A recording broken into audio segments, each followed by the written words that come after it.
Привет всем! Сегодня продолжим листать нашу секретную папку, и будет рассказ про партизану Петю. Как вы знаете из первого рассказа серии, я работал на военном заводе в Удмуртии, помогал родине делать ракеты СС-20 на вычислительном центре завода. И стал в какой-то момент начальником бюро и был трудовым коллективом избран председателем Совета трудового коллектива.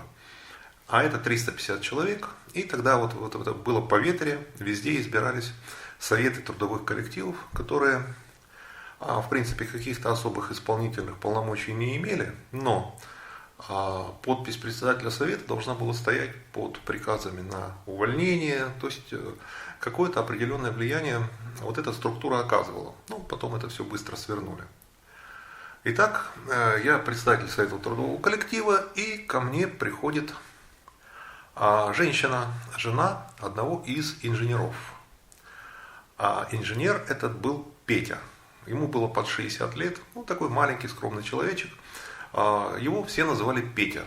Мне это было как-то вот странно, и он был в 2 раза старше меня. Я его там по имени-отчеству, ну он всегда, нет, говорит, называй меня Петя. Ну, Петя. Ну, хорошо. Вот. И приносит заявление. То есть она написала заявление начальнику отдела и копию мне как председателю Совета трудового коллектива, и заявление, что пишется. Пишется, что почему мучают ее мужа. То есть он уже 3 недели каждый день работает сверхурочно. И до глубокой ночи, там до 11, до 12 часов он на заводе, что почему вы нарушаете трудовое законодательство и почему человек, пожилой человек, больной человек, вот пашет без выходных и проходных вот на предприятии. Ну, честно говоря, я немножко удивился. Я этот отдел, где работал Петя, знал. Петя работал в бюро, там машины СМ и ВМ были. И как-то я даже не представлял, почему, собственно, там должны быть какие-то сверхурочные, почему должно быть вот какой-то такой особый график. Я там бывал, в общем-то, в этом отделе, у них, они, в общем-то, на этих компьютерах там решали всякие задачи и играли. У них там, я Тетрис у них подсмотрел, потом себе на бухгалтерский терминал написал. Вот. И пошел к начальнику этого бюро. И говорю, слушай, а вы чего Петю-то мучаете? Вот. И показал ему заявление, говорит, смотри, ну вот жена пишет вот так и так. Ну, то глаза округлились, какие сверхурочные. Говорит, у нас ничего такого вообще нету. Мы, говорит, вот как звенит звонок, идем домой. Все. Вот. Ну, тут уже я говорю, так, получается, Петя что у нас, подругу завел, что ли? Вот, седина в бороду, без в ребро.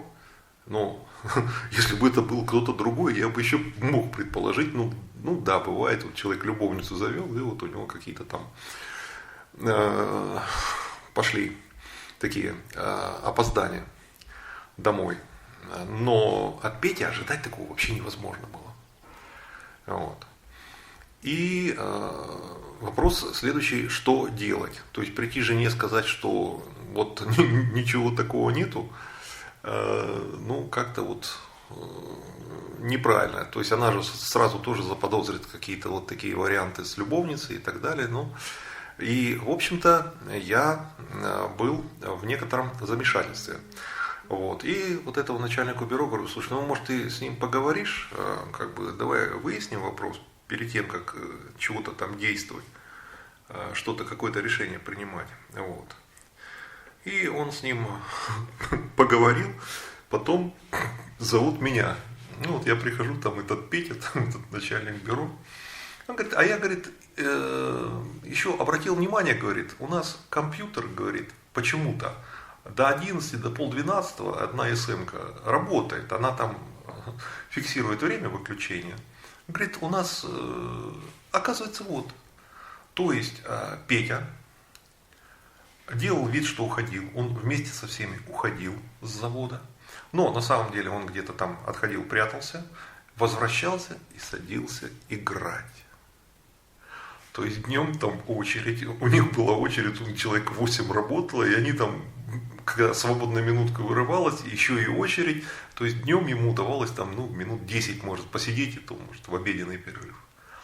А человеку его 60 лет так хотелось вот в этот тетрис там кубики попереворачивать, что он стал после работы просто вот каждый вечер, и он так подсел на это дело, что это продолжалось 3 недели, и уже перестали, так сказать, перерывы делаться, и он каждый день приходил домой к 12 ночи.